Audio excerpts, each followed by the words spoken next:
All right. Good morning. Good morning. It is Wednesday, the last Wednesday in August. I'm here with Miss Katie Price. This is our last series together. Sad face. Sad face. And we're going to talk today about troubleshooting your relationship with your kids. So if you've seen the other parts of this series, we went through emotional well-being. We talked about understanding your child's behavior, how to make a connection. Last week, we talked about giving your kids tools that they can use, mainly on the implementation side and how to go through and handle things that are coming up. And so today, we're going to talk about how to troubleshoot that relationship. So, Miss Katie, good morning. Good morning. If you're just joining us in the last point in our live stream talks, my name is Katie Price. I am the owner and main therapist of the private practice, Padma Counseling and Consciousness, providing mental health and substance use services for North Carolina. So jumping right into our parenting series, no, excuse me today, my allergies are just crazy. So we're talking about how we can troubleshoot things as a parent. As we know, parenting can be very difficult. It is very difficult in a lot of ways. And it can be hard when you feel like you are not on the same page as your child, which can definitely happen a lot of times. So I like to approach with my clients when I'm talking about parenting skills from a strengths approach. And honestly, I do that when I'm working with just adults that don't even have parents. I think just approaching that from a strengths perspective is more empowering as opposed to like the shame or guilt cycle. Like, sure, you can go ahead. Well, explain that because when you say strengths perspective, explain that a little bit more, because what I'm hearing you say is from the things that are going right or the things that are going well, like start from there. Right. Is like what's frustrating you so much that you're just like, I just want you to pick up your shoes, right? Right. Is that what you're talking about from the strengths perspective? Yeah. So like what's working, being realistic about what is working as, parenting goes, and then what's not for things. So, okay, if we look at what's working, how can we further build on that as a parent? And kind of going with that. Okay, if you are really good at like, calming yourself down, okay, maybe we can translate to also helping your child navigate their temperament as well, like their temper tantrums and things like that. All right. So then I'm assuming that it's going to work differently depending on the age groups. We talked about that when we talked about understanding your child's behavior, the different cognitive things that are going on. So Right. when it comes to, I would just say, as my experience as a parent, it's more like, you think everything's going along well, and then all of a sudden, like teenagers, yes, they get resistant, and then they become teenagers and moody and broody, and hormones take over that thing. Yeah. But how would you recommend that you make that adjustment? How do you because sometimes being a parent is totally being reactive. Like there's only so much proactivity that we can do when they have their experiences.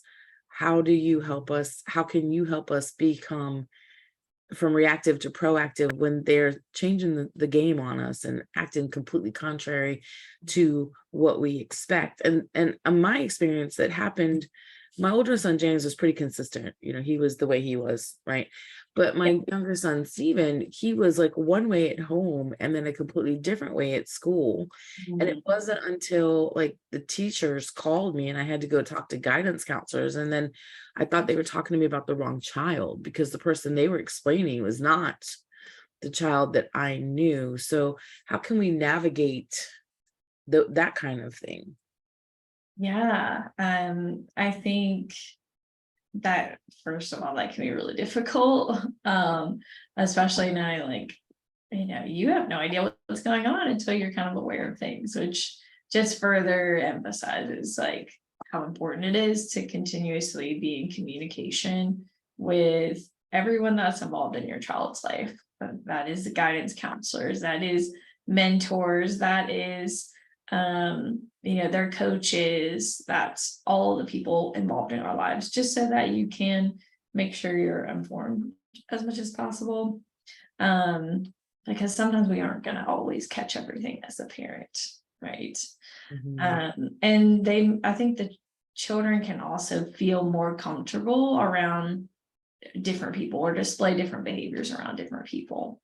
I think that's why it's so common that kids kind of have tantrums and have meltdowns and bad behaviors and things like that at home, because they feel the most comfortable around us as their parents. We're supposed to be their safe space. So that's just them giving us everything in between, the nasty, the good, the bad, or things. And it can work vice versa too. Like, sometimes they may feel like different comfort levels with different people. So it can be tough kind to navigate what's going on. Okay. So you're saying to navigate first from a place of where your strengths are. Yeah. And then if that doesn't work, then reaching out to the other adults in their life, they get to interact with them on a daily basis. So like their teachers, like I know that I get to do that with my families a lot with martial arts, with the martial arts instructor. Right.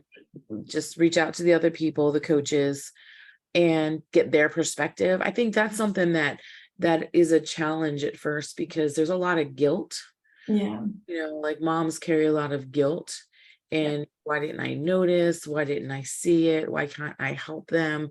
So how do you, after you reach out, how do you handle the guilt that that comes up for you as a parent when these things happen? Because for me, it was, I'm working too much, their dad's away, I'm working too much, I wasn't paying attention, did I miss something? So how do parents handle the guilt of that? Because sometimes the guilt will stop us from asking for help. Yes, I think. Yeah. Well, first of all, I want to normalize that. I think every single parent has experienced guilt in one way, shape, or form. So that's completely normal response. And that just signals to me that you're a good parent. If you are feeling guilty about, I'm not doing enough, that's telling me that you want to be the best parent that you can be.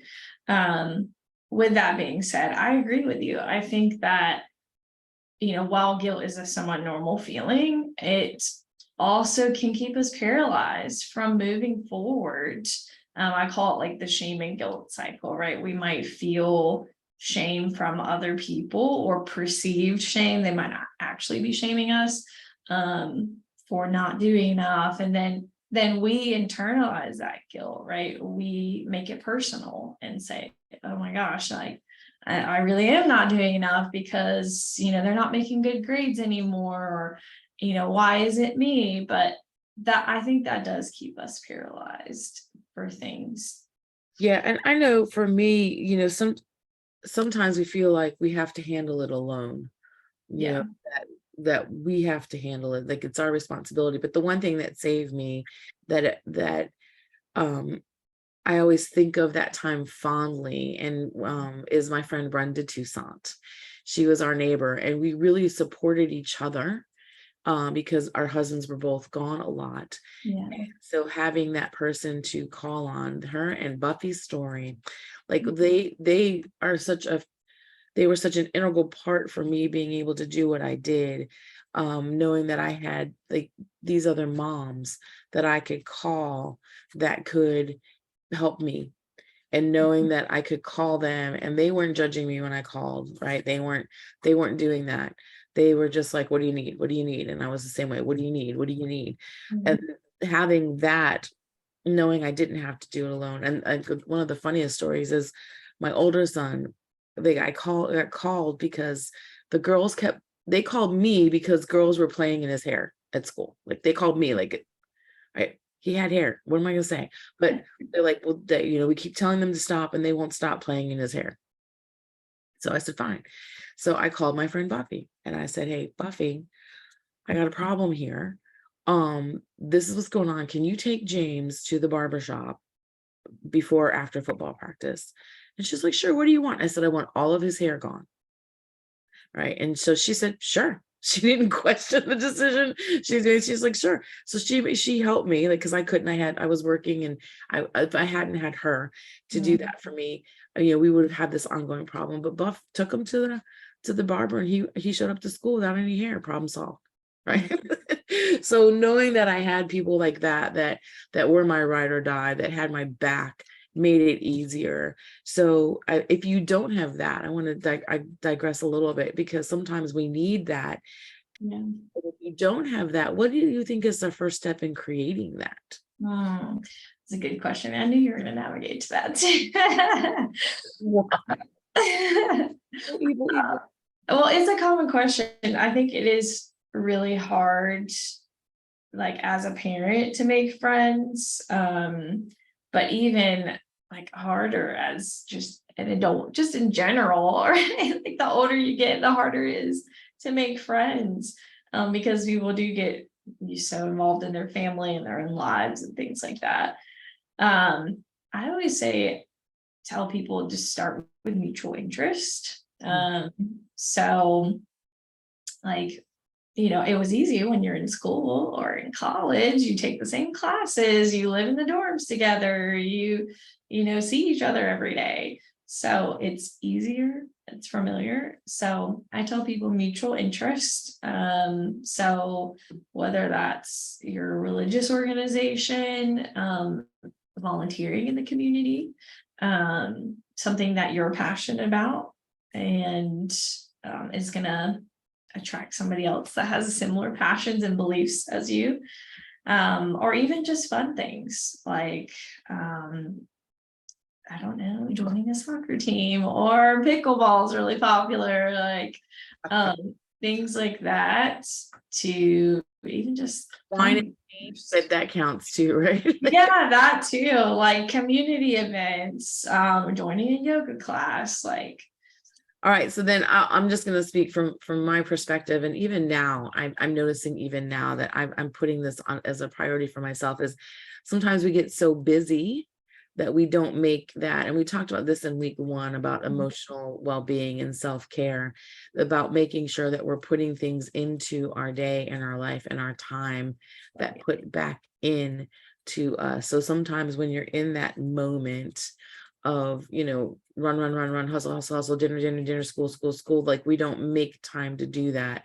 And so that's really one of the key things I think to bring back home, is make time to do things that you like, that are social. And this is something I just noticed and realized recently about myself, is I do things that put back into myself, but they're not social. Very limited social. Like, if I'm doing most of what I do socially is because of work or business or some other obligation. So, like, be careful with that. Like, my putting in involves reading, because I love to read, hanging out with my family, because I love my grown peoples and my grandbabies, and enjoying what my husband built in our backyard, nice and relaxing and comfortable. But that's not helping me build relationships. And I noticed the other day we did an event on Friday at the Confidence Complex, and Libby's like, yeah, let's go out to dinner. Let's just go grab something to eat. And I thought, I don't do that enough. I don't allow the space in my schedule to be spontaneous enough. And so that's one thing I would say, like, make some time for some spontaneity, make some time to do something for you that involves other people. That's a good way. Now, like, me and Buffy and Brenda, ours was born out of pain. We had a common pain, right? The common pain was we were only one woman. And we couldn't get to everything. And so, like, our common pain is what bonded us. And that's when we started to just say, well, I can do this. Can you do this? Because I can do it this time of day if you can do this time of day. And we figured out how to support each other, because our husbands were gone because of their military, right? So we figured out how to support each other based off of our pain. That I miss them. We don't, our kids are grown, and we've moved and you know, life changes, but I still miss them. And I Yeah. always think about that time, and it always, there was just so much fun, like silly things that we did. Now we're coming at the end of summer, but things that we would do with the kids, let them play, and we would hang out and talk, and you know, Brenda loves her flowers, and so we would plant flowers and just things like that. Like there's nothing, I think, too small when you're talking about that. So but make it a priority, because if you don't, it won't happen organically. Like that's Right. something that's going to just, oh, I have 2 hours. And then if you're not putting this time in, you won't know what to do with that time. Right. Mhm. Or having someone around you that can see for you, especially like if when you're working with the kids. Again, this is something I get to do with my martial arts students. I get to see them in from a different perspective. So when things happen, I get to offer a different viewpoint. And that I think is an invaluable tool when you're talking about troubleshooting your relationship with your kids, because sometimes you're just too close to the situation and your emotions are taking over and they're coloring what you're seeing. So having that other lifeline or other support to give you that perspective is invaluable too, because they can see it and go, no, I don't really think that was that. You know, if you're making your child the bad one, or if you're not making your child take responsibility, either way, Right. having that person around will definitely help you get to know who your child is. Because and we talked about this, I think we talked about this when we were talking about cognitive behavior, was Mhm. that, you know, these are humans in training. And so you're building a relationship with them so that as they become adults, you can continue to have a relationship with them. And those of you who know, like my story, I don't have a relationship with my parents for a lot of different reasons, but being able to foster that with my kids has been very important to me. And so not having someone to model, it was kind of, it not kind of, I'm eliminating kind of from my vocabulary. Okay. I either do or I don't. But I trial and error, because I didn't have a good model. And I still trial and error for things, because now I've got grandkids and I've got my kids who have relationships with their kids. I didn't have a good model. So I say all that to say, it's make it happen at least once a week, 1 hour. I was doing a business training, and he talked about Freedom Fridays, which I thought was interesting for business owners. And if they're recommending taking some time on Fridays to slowly build it so you can have every Friday off, why not, moms? Right. Right? Why not? Like, why not? That's a full-time job, being a mother, being a parent, being a wife, being a spouse, you know, being responsible for that. But why not for moms? Mhm. Just kind of plant that seed to put that in your thinking, because if you don't, you're not going to be able to see the warning signs. And then when things happen, and not necessarily warning signs, just things, then you're gonna come at it from a different place. So yeah, that's just my 2 cents from having a t-shirt. Been there, done that. Yeah. Yeah. All right. So Awesome points. now, what if your natural reaction is to come, like you started talking about with what was working? What if in the moment your natural reaction was to talk about the things that never works? Then how do you recover from that? Like when you start using phrases like "you always" or "you are the," you know, when you start using those hard line statements, how do you recover from that once that's occurred? Yeah. Um, I think that's definitely definitely really challenging. Um, but I think it goes back to what we were talking about in terms of self-care and just noticing things about yourself. Like if you begin to start to notice that, or the importance of support, you have friends or family that starts to notice, hey, your demeanor is kind of changing. It seems like you're really frustrated or irritable all the times. It might be a sign to kind of take a step back if you can from that and say, okay, in what areas am I not taking care of myself to Mm. where I can't be fully present for my child? Right. Because, like we also talked about in previous talks, children's behaviors are a lot of times just bids for attention, and they're just signaling to you that they are not getting enough of something that they need in their relationship. So where can you take a step back as a parent and say objectively, what am I missing, or what is my child missing? Like, what am I not doing, or where are they lacking that I can support them? Okay. All right. So then let's talk about the elephant in the room with that is, and this tags back into self-care, and I don't really think that we talked about it with that, is if, like, I always used to run out of gas. And the reason that I always used to run out of gas is because I had no room. That was like the like I had no more room on my plate. Like that was just the one last thing. Like I felt like if I just had one more stop, my brain was going to explode. And so I would push it and I would push it and I would push it until I couldn't push it anymore. And Buffy and Blender used to save me from myself a lot when it came to gas too. Right. So what if you're in that headspace and then just like doing that or taking that extra action just feels like it's too much, feels like it's the straw that's going to break the camel's back, then what? Yeah. And I mean, overstimulation is real as parents. Just because, especially I think if you're a military spouse, like even more so, like that dynamic of, okay, they're always coming and going, and I'm having to constantly shift between single, quote unquote, single parent to, all right, now I'm co-parenting with my spouse. So it can be hard to like make those constant adjustments to things. I think when you are feeling like that, that is the time to definitely reach out, because yes, we are all guilty of snapping on our kids and getting to that breaking point, but I think helping to put parameters and things in place before you get to that point is so important for yourself. Like how can you notice within your body and your mind, like, okay, if you're starting to have thoughts like, okay, I'm just so overwhelmed, if one more thing happens I'm going to explode, or like you are just finding yourself so tense, like all your muscles are so tense, okay, those might be signs like, all right, I need to take a step back, or I need to reach out to my friends who said they are literally here for whatever.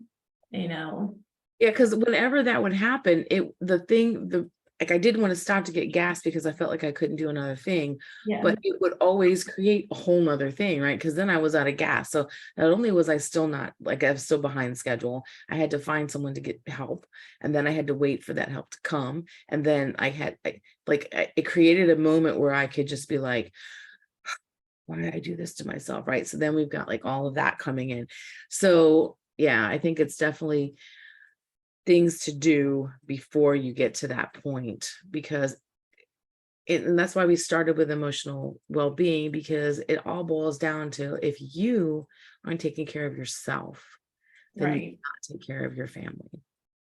I mean, that's like the simplest thing, because it begins and ends with us. And we actually set the tone, and we set the tone.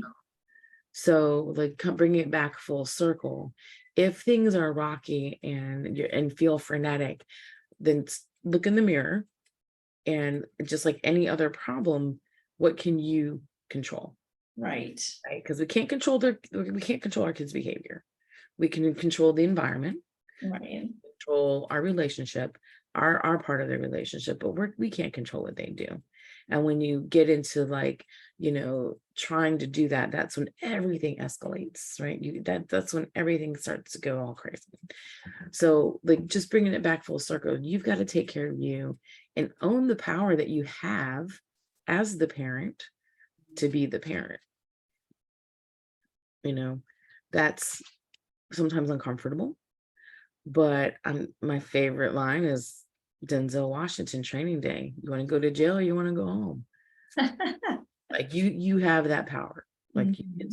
set the parameters, you can set the boundaries, and you can do it calmly and not angrily. That's where everything comes down. Because then Right. they're when they get upset and you don't react because you've made Mhm. a decision, it's a completely different conversation. Absolutely. Calmly and confidently is what I like to say is holding those boundaries or those rules, those things you've set in place. Mhm. Um, Yeah, and just making it like you did A, so now I have to do B. I still love mhm. you, but A creates B. If you don't want B, then don't do A. Like it really can be that simple. It really can be that simple. And I know that um and I see it. There's a lot of now like more questioning. There's a lot more questioning and social media is great, but when the kids are out there, they're seeing other people do things and other things, and so they're always questioning. So just have your reasons behind why you have your rules, so that Mhm. when those questions come up, you're not defending, you're saying, in this house, we do this because Right. of this. Yeah. So calmly, the three C's, if we want to go calmly, confidently, and consistently for Yeah. things. And that just it does wonders for you as the parent, because then you're not engaged emotionally, which is also draining. Mhm. Like being pulled in emotionally, it's also draining to have to maintain, especially if you have more than one kid, because you're doing this 3 or 4 times different ways, where different kids are different things. They have different reactions. So I'm telling you, if you haven't seen Training Day, because I know it's an old movie, I forget that it's an old movie, but It's go a great watch movie. it. Go watch it. I was just like, I watched that. I was like, I like that. I like that a lot. I'm gonna use that. I'm totally using that. And it's just a great, simple, easy framework to implement from the beginning. Mhm. And I always tell parents, you frame it in what both options work for you. Right. Right. So, you don't have to take an option that you really don't want the kids to have. And then, and when push comes to shove, my kids would always be like, but why? I said, I can't explain to you why. I just feel like that's a bad decision. And I've learned to trust my instincts. So in this instance, you get to trust my instincts too, Mhm. which was never a good answer for them, but it was an honest, authentic answer. And when I would answer it that way, they wouldn't push back as much. If Mhm. I just said, because I said so, now they would push back on that. But if I told them I didn't understand it, but I just knew that when I had this feeling to do this thing, then they were like, how can they argue against that? They really can't. But it was an authentic answer. It was an authentic answer. And it wasn't, because I didn't like this person, didn't like that person. It just felt like, I don't feel right about that. And then it was also a great way to model for them to start trusting their instincts and themselves a little bit more too. Right.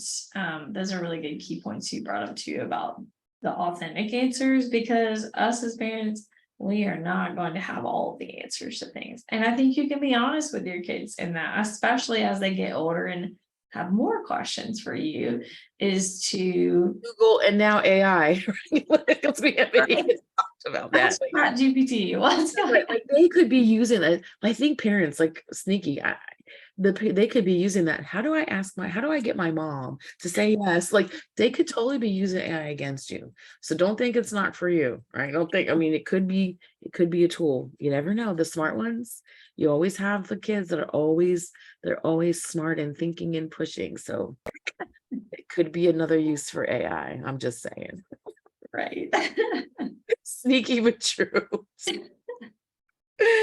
Oh, so I'm sorry, Katie, I interrupted you, but that I just thought of that because the smart ones are, you want to encourage the questioning, you want to encourage the thought process, you want to encourage that because that's how great things happen. That's Right. how the great things are created. So you want to encourage that, but you also have to maintain that balance of your authority too. And that partly comes from respect, like having the respect, which brings us back to like being authentic, being honest. If you don't know, saying, I don't know, you know, I don't know. But this is what I do know. And then go back again to what you said from your strengths. Like, what do you know? What do you know works? Where does your experience come in so that you can start relaying that experience in a way that makes sense to them? Right. I couldn't have said it better. I think that's really, really well put. Yeah, when you come from an authentic place of, I don't really know the answers right now, but that's something that we're going to figure out together. Or, like you said, I'm trusting myself on this, and I want you to get to a place where you can also trust yourself to make good decisions for things. And instead of lying or taking hold of the power dynamic, well, just because I said so, because I'm the parent, instead of an active decision making between the two of you, because that just, like you said, is teaching them compliance rather than actual confidence in themselves. Like, I can make a decision, or I can have the confidence to ask questions from an honest place, an authentic place. And I think that's the greatest part. Like, I can say this in retrospect, like looking back now that my kids are grown, and then my grandkids are like getting older too, is that that's the beauty of the relationship. You get to grow with them. So I didn't know this at the time. The only thing, a friend of mine that I worked with when I worked for Haynes Hosiery, Nancy told me, she's like, enjoy them because the time goes too fast. So if she hadn't put that bug in my ear, I think I totally would have interacted on a different level. But when I was the most frustrated, that would come up as a reminder for me that we only have them with us for so long. And sometimes we can get lost looking down and Right. forget how fast time goes. And the next thing we know, and I look at my grandson, Nikolai just turned 8, and it just feels like not that long ago he was 3, Yeah. and so the time goes by faster than we think. So if we look at it as a journey that it's going to continue to change, and then as the adult, it's going to change even more, like you've built a foundation that will weather that stuff, or so that you can help them weather things. Because if we don't build that, then when they go to college or they go out in life, they don't have to share things with you. And then they could be suffering and doing things that you could have helped them with, but they don't trust you enough to confide in you. And that's where it can get a little hurtful, right? When you're realizing that as adults. So kind of big picture is, what relationship do you want with them when they're grown and out of your house? Right. And that starts when they're 4, and that starts when they're 7, and when they're 11. And like, so putting a future hat on it, like, what do you want it to be? Yeah. Because that's not something we always take the time to do when we're just trying to get them to school and get them past end of grade testing and find out what to do with them with summer, because daycare, like all of the things that we have to deal with. So that's the beauty of it and the joy of it now for me, is Right. then when they do come back and they do share and celebrate things with me. So. Yeah, I think that's a really good perspective to take, or a perspective shift on things, is looking, when they are adults and can look back over their childhood, what do I want them to remember fondly back on? What are the things that I want them to? But I think it can be hard too, in just the day to day, thinking about the future perspective. Sometimes we can get caught in the, like, grass is greener, or, oh, if I can just, if they can just be more independent, they can just get to kindergarten, like, it'll be easier. But I think the challenges are always going to be there. It's about, what can I find in these moments that are so challenging? Where can I find some joy, or some kind of, like, solace for myself? Yeah. I mean, and it comes, it's like bright, there's like a bunch of things to celebrate. There's a bunch of things to celebrate. So we just have to do that. But I always tell moms, look, get over it. It's always going to be your fault. So Stop trying to not, that's always going to happen. That's always going to happen. Like if you hear my kids explain, like when now they've got wives and significant others are like always telling them, my mom's the hard one. Like right, because you're always going to bear that responsibility, so just own it and then choose. Like that's the other freeing thing about it. If you know that they're going to blame you anyway, then choose what you want to be blamed for. I mean, it's a way to take control of something you can't control, right? Because we're not going to control their perception of it, but we can control, like, well, this is, if they're going to blame me anyway, then I want to be known, I'm going to be known for this. And it was a freeing thing for me too. Yeah. Because, my older son made that very clear when he was like 8. You know, one Thanksgiving, he said, I'm thankful for my dad. Okay. The guy that's always on deployment, that's never around to take practice. Got it. Right. So making that choice, it's also, you know, it just helps you come from a different place and to be more proactive on it.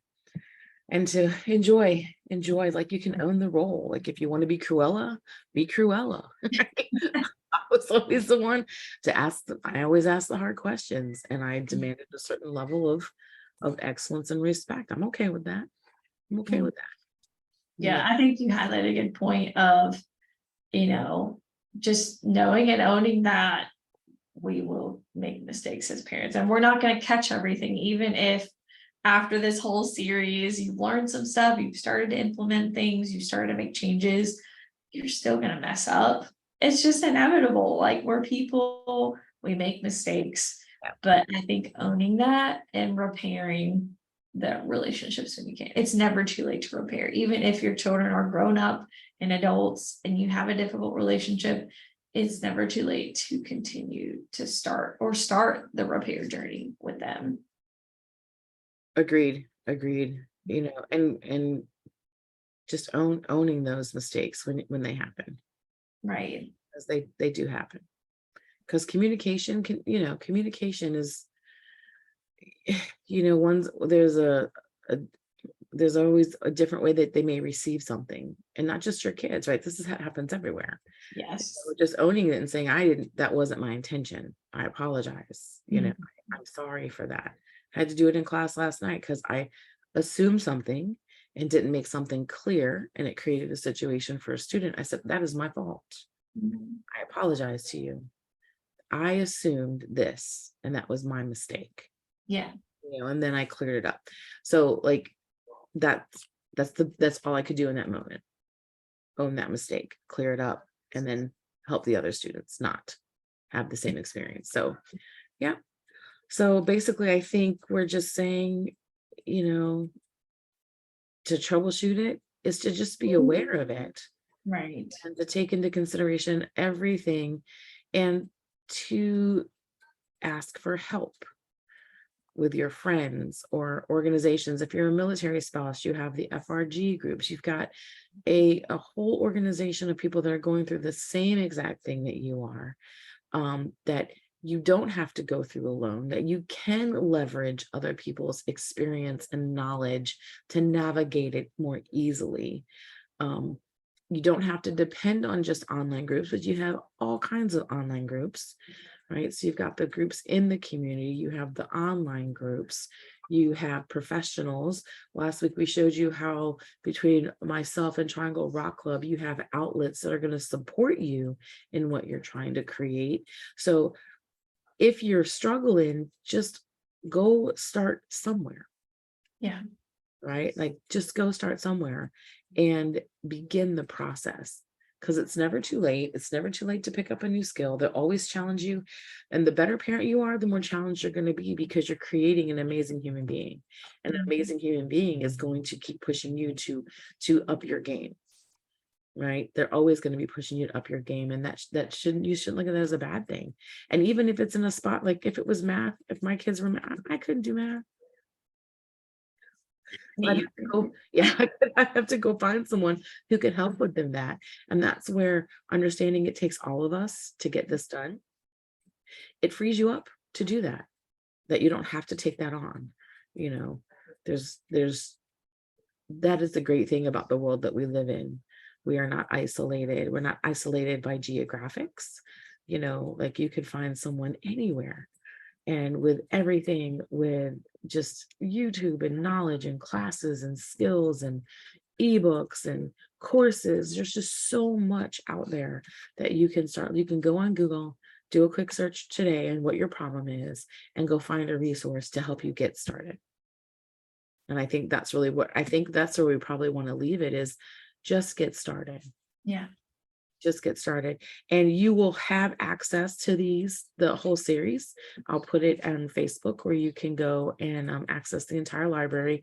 Like I said, we're going to have some resources available to you, some additional resources in the library that you can tap into and use more of. And if you know someone who needs help with any of these things, please share it with them. And you can also always reach out to Miss Katie. You're not limited by geographics either. Nope, I am completely virtual, hoping to have a physical space soon in the Fayetteville area. But yeah, I'm open to everybody in North Carolina. Yeah, so like she can help you. Like we said, like if there's a point that it's beyond what you can control and you need the help from a professional, she can help you. And if you're outside of North Carolina, I'm sure she'll be able to help you find someone outside of North Carolina to get that done. So I hope you enjoyed this. We've enjoyed doing this. Yeah. Right? Like we even surprised ourselves that we enjoyed it so much, being able to take this with you. So I enjoyed it so much that I'm going to continue it next month. And next month, we're going to really talk about how to help your college-bound student get ready for that. I've got a great friend, Sarah Deacon, who is an adulting coach. She works with teenagers to help them get ready to adult. We're bringing in of course, I'm going to talk about how to get comfortable in new situations. We're going to bring my friend Jen Cook in, who's going to help them write amazing essays for their college applications. And I haven't gotten Belinda yet, but I'm going to try and get Belinda Wilkerson, who helps you choose the right college for you. She helps you, the parents help the students decide what the right college is for you and to help them get ready to be college bound, even if they think they aren't ready. So we've got a lot of stuff coming up in September to support you even more in navigating what happens. I'm even going to bring in Laura, who's an event planner, because she's got some great ideas on how to handle all of the senior year things that come up too, because that can be overwhelming financially, time-wise, just all of the expectations. So we've got a lot of great things lined up in September. So keep an eye out for those and join us then. And if you want to add anything else, Miss Katie? Feel free to, you can follow my website. That's padmcc.com. That has just more information about me and my practice. You can also feel free to follow me on social media. And that's Padma Counseling and Consciousness on Facebook, and Instagram. It's the same thing, Padma Counseling and Consciousness. But yeah, I'm here to help. And if I can't help you, I would be more than happy to send any resources your way. Yeah. So happy parenting. Enjoy the time that you have, because it goes by so fast. And then you get grandbabies if you're lucky. All right. Have a great day, and we will see you next month.